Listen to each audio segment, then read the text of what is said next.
Saya ingin tertidur dan kemudian saya bangun dari mimpi saya dari tidur itu ada satu partai yang bisa memperjuangkan secara politik sehingga para politisi, pemangku kepentingan, termasuk bahkan di tulisan saya itu adalah tentang seorang presiden dan wakil presiden yang memberikan komentar.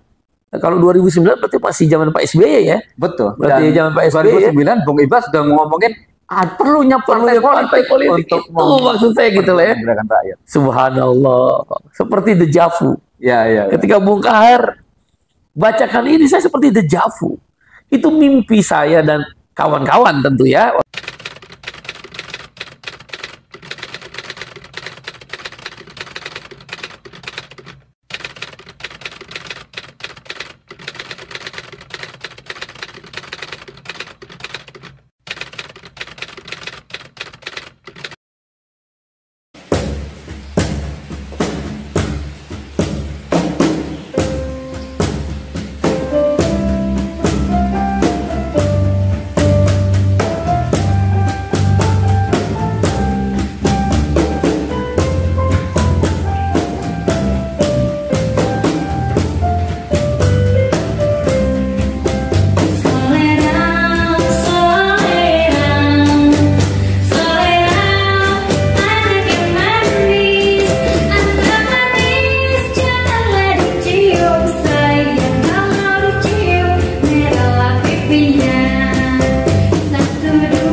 Jangan lupa like, share, komen, subscribe, dan bunyikan tombol loncengnya.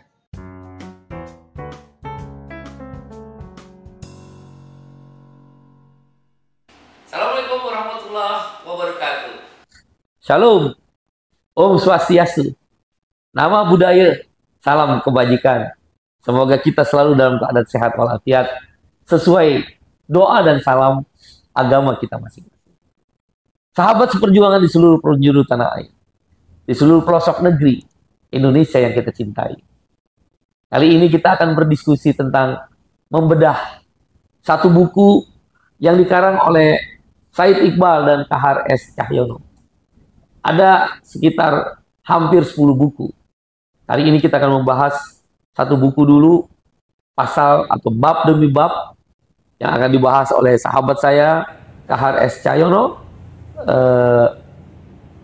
Ketua Bidang Infokom Partai Buruh dan juga adalah Wakil Presiden di KSPI Bidang Infokom daripada Serikat Buruh KSPI. Tak berpanjang kalam, mari kita dengarkan apa yang ingin disampaikan oleh sahabat kita semua, Bung Kahar. Silakan Bung Kahar. Ya. Sebagaimana yang tadi disampaikan oleh Bung Said Iqbal, kita seringkali melihat Bung Said Iqbal ini sosok yang lantang dalam orasi, dalam demonstrasi, tapi di balik itu ternyata Bung Said Iqbal juga seorang menulis buku. Jadi buku ini, buku Gagasan Besar Serikat Buruh, ini adalah buku yang ditulis oleh Bung Said Iqbal. Ini adalah mungkin gagasan pemikiran. Jadi bukunya ini adalah gagasan pemikiran yang dirangkum dari tahun 2007 sampai dengan 2014. Kita bisa bayangkan dari tahun 2007, Bung Said Iqbal ini ternyata sudah menulis. Dan pada kesempatan ini kita akan membacakan satu bagian begitu dalam buku ini yang berjudul Buruh Oh Buruh. Jadi, saya akan coba bacakan untuk rekan-rekan semua. Buruh Oh Buruh. Puluhan juta pasang mata masyarakat Indonesia terpukau. Prahara Manohara disiarkan hampir di semua stasiun televisi. Kisah penganiayaan sang putri yang dilapisi dengan kecantikan parasnya begitu kuat mempengaruhi masyarakat Indonesia. Banyak yang kemudian menaruh simpati, walaupun tak sedikit juga yang mempertanyakan kebenarannya. Semua orang akan bicara, termasuk para politisi di negeri ini. Presiden dan wakil presiden tak ketinggalan, ikut memberikan komentar. Banyak pihak memberikan perhatian yang sangat serius terhadap kasus Manohara. Seluruh struktur dan aparat pemerintah Republik Indonesia digerakkan untuk turut andil secara sigap dan cepat menuntaskan permasalahan. Media cetak dan elektronik begitu kuat menyiarkan terus-menerus perhara ini. Bahkan terbetik kabar ada seorang produser yang siap membuat sinetron Manuhara dengan dana miliaran rupiah. Puluhan pengacara kondang papan atas berlomba-lomba memberikan perhatian yang begitu serius untuk membantu, tanpa bayaran sepersen pun. Meskipun demikian, pada akhirnya beberapa pengacara mengundurkan diri dengan alasan Manuhara dan ibunya tidak serius terkait kasus ini. Si cantik lebih mementingkan tampil dalam wawancara dan layar kaca, ketimbang mengurusi substansi dari kasus yang membeli dirinya. Begitu dahsyat melodrama Manuhara, putri cantik yang teraniaya akibat ulah sang pangeran. Saya tergelitik saat melihat kamera menyorot si cantik dan ibunya selalu menggunakan mobil mewah dan sesekali waktu tinggal di hotel mewah di Indonesia. Dalam waktu pekan ini, tidak ada ruang publik sedikit pun tersisa untuk kasus yang lain, terkecuali berita ambalan, kampanye Capres-Cawapres, dan satu lagi, kasus Prita melawan Rumah Sakit Omni Internasional. Manuhara adalah satu bukti betapa kecantikan begitu kuat mempengaruhi persepsi publik. Belum selesai pemberitaan tentang Manuhara, satu kasus lainnya tiba-tiba menggerakkan simpati puluhan juta masyarakat Indonesia. Kali ini hanyalah seorang ibu rumah tangga, Prita namanya. Ia menjadi buah bibir dan tampil terus-menerus di seluruh stasiun televisi. Prita dituduh mencemarkan nama baik Rumah Sakit Omni Internasional karena mengirimkan keluhan pelayanan rumah sakit tersebut kepada sahabat-sahabatnya melalui email. Tindakan Prita itu membuat rumah sakit yang mengadukan ke polisi dan dengan sigapnya kejaksaan langsung menahan Prita. Atas tekanan berbagai pihak dan lagi-lagi dukungan begitu kuat dari media televisi dan koran, akhirnya kasus Prita menjadi berita menghebohkan. Lagi-lagi Prita menjadi begitu terkenal. Semua pihak berlomba-lomba ingin membantunya. Tak urung, Presiden dan Wakil Presiden Republik Indonesia angkat bicara, meminta Prita dibebaskan dan kasusnya diletakkan secara wajar. Jaksa Agung dan aparatnya begitu sigap dan cepat mendahulukan tindakan pengawasan. Bahkan Komisi 9 DPR RI bersepakat meminta agar Rumah Sakit Omni Internasional dibekukan operasionalnya. Menteri Kesehatan angkat bicara. Komnas HAM berteriak. Insan pers memberitakan Prita bak seorang pahlawan. Sebagian wartawan beranggapan kasus Prita bisa saja mengenai dirinya. Tuduhan pelanggaran Undang-Undang ITE, oleh karenanya kalangan pers begitu memblow up kasus Prita sehingga membuat Prita menjadi bak selebritis. Kasus Prita adalah salah satu bukti lainnya betapa pemegang berita dan penguasa hukum begitu berpengaruh terhadap persepsi publik pada satu masalah. Buruh. Kalau saja para buruh yang tertimpa kasus yang sama dengan Manuhara dan Prita, yang cantik dan kasusnya bersinggungan dengan pers, saya hakul yakin tidak ada satupun masalah yang dihadapi kaum buruh tidak terselesaikan. Pasti semua beres. Para aparatur negara akan bertindak sigap dan cepat. Tetapi sayangnya, buruh bukanlah manusia yang memiliki daya pesona selayaknya Manuhara. Kasus-kasus perburuan tidak menjadi bunga berita. Kaum buruh lahir dan strata masyarakat bawah. Barangkali karena itulah mereka bukan objek yang sangat menarik bagi insan pers dan pengusaha. Penulis punya sebuah cerita yang sama persis dengan kisah Prita. Evi namanya. Ia seorang buruh di perusahaan yang beralamat di Cikarang, Bekasi. Seperti halnya Prita, Evi juga dijebloskan ke dalam penjara hanya dalam hitungan detik setelah polisi menyelesaikan BAP-nya. Evi mempunyai seorang anak yang berumur 6 tahun. Tuduhan yang dilimpahkan kepadanya adalah memalsukan surat tagihan penggantian berobat ke perusahaan. Dirinya bersama serikat pekerja telah berupaya agar kasus ini dapat diselesaikan melalui penyelesaian hubungan industrial, bukan pidana. Karena tuduhan tersebut belum tentu benar. Kejaksaan, polisi, dan disnaker, dan wartawan pun disambangi untuk memperoleh dukungan penyelesaian. Memang ada beberapa pers yang mewartakan kasus ini, tetapi sekilas saja. Sayangnya, Evi bukanlah Manuhara. Dia hanyalah seorang buruh perempuan yang mempunyai anak kecil. Butuh perjuangan yang sangat keras bagi seorang Evi dan serikat pekerja untuk membebaskannya dari penjara yang telah dihuninya lebih dari 2 tahun. Mulai dari aksi di Kejaksaan Agung, Komisi Kepolisian, Mabes Polri, perusahaan tempatnya bekerja, dan pengadilan di Bekasi. Bentrokan terjadi dan tak terhindarkan. Bahkan ada darah yang keluar, hanya untuk menegakkan keadilan dan kemanusiaan bagi seorang Evi. Tetapi Evi bukanlah Prita yang menjadi bunga berita. Jaksa dan aparat negara yang kita cintai ini memperlakukan hal yang berbeda antara Evi dan Prita. Apakah hanya karena Evi adalah seorang buruh? Entahlah. Satu cerita lain ingin saya sampaikan. Ini kisah Nirmana Bonat, Ceryati dan Siti Hajar, buruh migran di Malaysia. Mereka diberlakukan bak binatang oleh majikannya. Visum dan foto secara keji memperlihatkan bagaimana tubuh mereka penuh luka, setrika, dan sayatan. Seluruh masyarakat Indonesia melihat dengan jelas luka tersebut melalui layar televisi. Sayangnya, mereka tidak secantik Manohara. Maka cukup 1-2 kali saja berita mereka tayang dan segera dilupakan. Tidak ada pernyataan sigap dari aparat hukum. Tidak ada perlombaan saling mendahului untuk menjadi pengacara mereka dari para pengacara papan atas. Politisi pun menanggapinya dengan datar-datar saja. Apakah karena Nirmala dan Ceriyati adalah seorang buruh? Di bagian akhir ini, saya ingin menyampaikan beberapa kasus perburuan yang sedang terjadi. Semoga ini dapat menambah bahan renungan para buruh. Pertama, kasus penggelapan dana jam sostek oleh pengusaha Mayasari Utama. Sudah 6 bulan berjalan, akan tetapi berita acara pemeriksaan terkait dengan kasus ini belum selesai. Bukan keadilan dan pembayaran jam sostek yang didapatkan pekerja Mayasari Utama, malah PHK yang mereka terima. Bandingkan dengan kasus Manohara, hanya dalam hitungan hari, Mabes Polri hampir merampungkannya. Kedua, kasus PHK 700 orang lebih pekerja Toshiba. Hanya karena meminta pengusaha menjalankan PKB, tetapi PHK yang mereka dapatkan. Sudah sebulan lebih mereka tidak menerima upah dan tidak dibayar jaminan kesehatannya. Hal yang sama dialami oleh para pekerja PT Dongsan, Oki, Great Ever, Raja Brana, dan ratusan perusahaan lainnya. Termasuk pula pengguna outsourcing yang tidak sesuai undang-undang, upah tidak layak, jaminan sosial minim. Inilah potret buruh Indonesia. Oh buruh, andaikan engkau secantik Manohara, mungkin banyak sekali pihak akan bersimpati dan sigap kepadamu. Di akhir tulisan ini rasanya saya tertidur dan kemudian bermimpi. Kalaulah kaum buruh ingin menjadi kuat, maka bangunlah serikat buruh yang mandiri. Kalaulah kaum buruh ingin ikut menentukan kebijakan publik di negeri ini, maka bangunlah partai politik yang berorientasi secara tegas pada isu dan perjuangan kaum buruh. Partai itu harus didirikan oleh buruh itu sendiri. Kalaulah kaum buruh ingin tidak lagi tertindas, maka bangkitlah berjuang tanpa mengenal lelah di atas kaki kaum buruh itu sendiri. Begitu saya terbangun dari mimpi itu, terbentang kenyataan yang sesungguhnya. Kaum buruh tetap menjadi warga negara kelas 2 di negeri ini. Ironis ketika melihat hal-hal seperti berikut. Ketika para PNS, TNI, Polri tidak lagi bekerja, maka pemerintah tetap menanggung biaya mereka bagi mereka seumur hidup dan anak-anak hingga usia 21 tahun.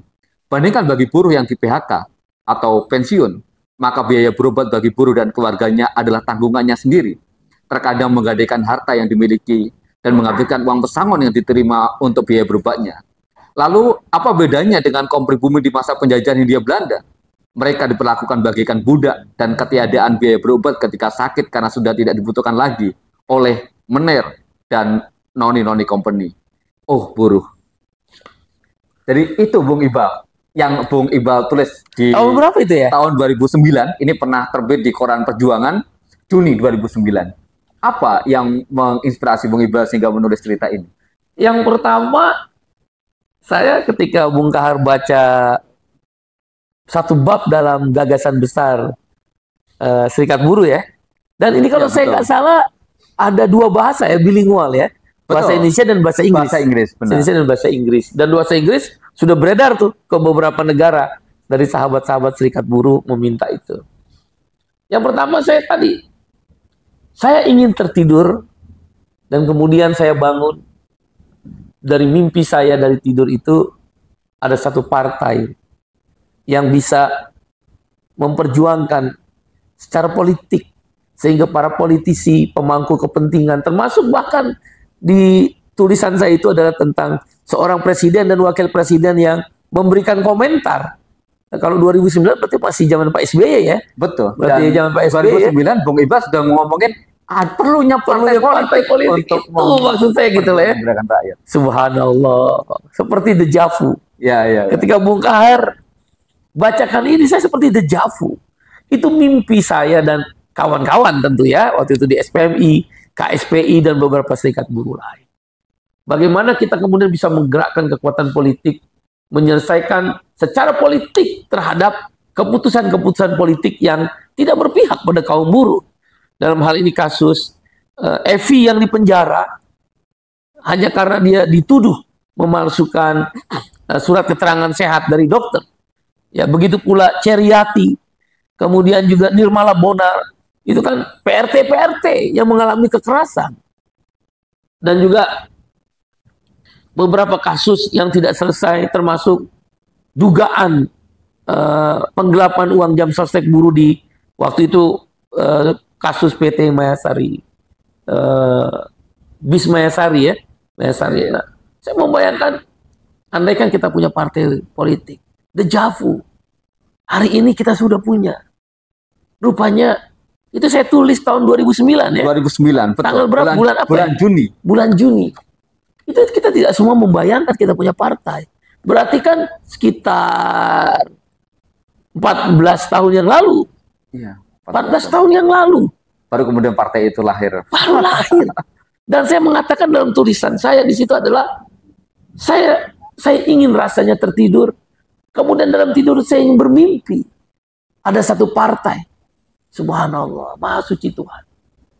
14 tahun kemudian, kita semua, buruh, petani, nelayan, kelas pekerja lain, guru honorer, Urban Pur, Serikat Miskin Kota, Jala PRT, aktivis perempuan, apa itu, dipercaya, guru dan tenaga honorer, hari ini seperti dejavu. Itu buku kita tulis pada bulan Juni 2009. 14 tahun yang lalu. Dengan demikian saya Bung Kahar ya, dan kawan-kawan sahabat seperjuangan di seluruh tanah air. Cita-cita adalah tentang garis tangan. Hari ini Bung Kahar telah membaca kembali tentang tulisan saya dalam buku yang kita beri nama Gagasan Besar Serikat Buruh. Ya, saya bersama Bung Kahar menulis itu. Pikiran-pikiran saya dituangkan, kami berdua menulis. Buruh, oh buruh. Dilatari dengan kasus, kalau teman-teman mungkin yang masih muda ya, tidak terlalu ingat, Manohara itu seorang perempuan sangat cantik. Ya, dia adalah istri dari seorang pangeran di Malaysia. Betul. Mengalami kekerasan. Dia kemudian kabur, pangeran itu marah, dan kemudian ibunya mendatangi beberapa pengacara yang kemudian berlomba-lomba, dan akhirnya mendapat panggung oleh media, dan akhirnya tragedi menjadi sebuah cerita manis tentang seorang Manohara yang gitu terkenal. Tetap kaya, mobil mewah, hotel mewah, bahkan betul dibikin sinetronnya itu. Pada saat yang bersama setelah itu, Rita namanya, yang kemudian dijebloskan karena tuntutan dari rumah sakit Omni ya? Internasional di BSD Serpong ya kalau saya nggak salah. Itu menuntut Rita, kemudian dipenjara, ada desak sampai presiden dan wakil presiden juga ikut berkomentar, akhirnya menjadi pahlawan. Tapi beda perlakuan nasib buruh. Seorang Evi yang punya anak, Evi itu bukan orang kaya, berpisah dengan suaminya, mempunyai anak kecil. Berapa tahun tadi dia di penjara? 2 tahun. 2 tahun. 2 tahun sudah. Apalah arti Evi? Katakanlah ada terbukti bahwa dia memalsukan tanda petik surat dokter. Mengapa harus dibayar 2 tahun? Karena Evi saat itu ingin mendirikan serikat buruh. Dia ingin membantu kawan-kawannya di perusahaan di mana dia bekerja. Upahnya murah. Outsourcing merajalela. Lembur yang tidak sesuai aturan. Pembayaran lembur yang tidak sesuai aturan. Manajemen bereaksi. Dia gunakan dan dicarikan alasan, digunakan semua kekuatan. Oknum polisi, oknum disnaker. Untuk menekan Evi. Oknum hakim. Evi harus membayar mahal. 2 tahun. 2 tahun, saudara. Anaknya kecil. Umur 6 tahun. Bayangan saya kalau kita punya partai. 14 tahun yang lalu, tahun 2009. Adalah datang anggota DPR dari Partai Buruh, anggota DPRD Provinsi atau Kabupaten Bekasi saat itu, bisa datang membela Evi. Itu bayangan saya ketika saya ingin tidur dan bermimpi punya partai. Mungkin doa Evi. Doa Nirmala Bona. Nirmala Bona yang disetrika. Juga Ceriati. 2 kasus yang berbeda. Yang satu kalau nggak salah Nirmala Bona itu di Malaysia, Ceriati itu di Indonesia, dan satu lagi Siti apa itu? Saya lupa, di situ ditulis Siti Hajar. Siti Hajar. Tidak ada satupun komentar presiden dan wakil presiden saat itu. Satu dua berita naik. Saya membayangkan partai politik yang ada fraksi anggota DPR RI tidak dia bisa datang. Dia akan menjadi benteng perlawanan terhadap keadilan yang dicari oleh Evi, seorang ibu dengan anak kecil 2 tahun. Yang baru diduga memalsukan surat sakit. Ceriati, Nirmala Bona, Siti Hajar yang disetrika, yang dipukul, disiksa. Tak ada satupun para politisi dari partai politik yang ada. Tuhan ada. Mungkin doa dan pengorbanan orang-orang kecil ini. Maka saya beri judul, tulisan saya itu, buruh, oh buruh. 67 triliun devisa yang masuk dari pekerja rumah tangga di luar negeri, migran workers seperti Nirmala Bonar itu, dari kalau saya nggak salah dari NTT itu. Ya. 67 triliun itu migran workers, pekerja TKI yang kita kenal dengan TKI. Mereka menyumbang untuk negara, tapi mereka dapat setrikaan, pukulan, loncat dari apartemen yang tinggi.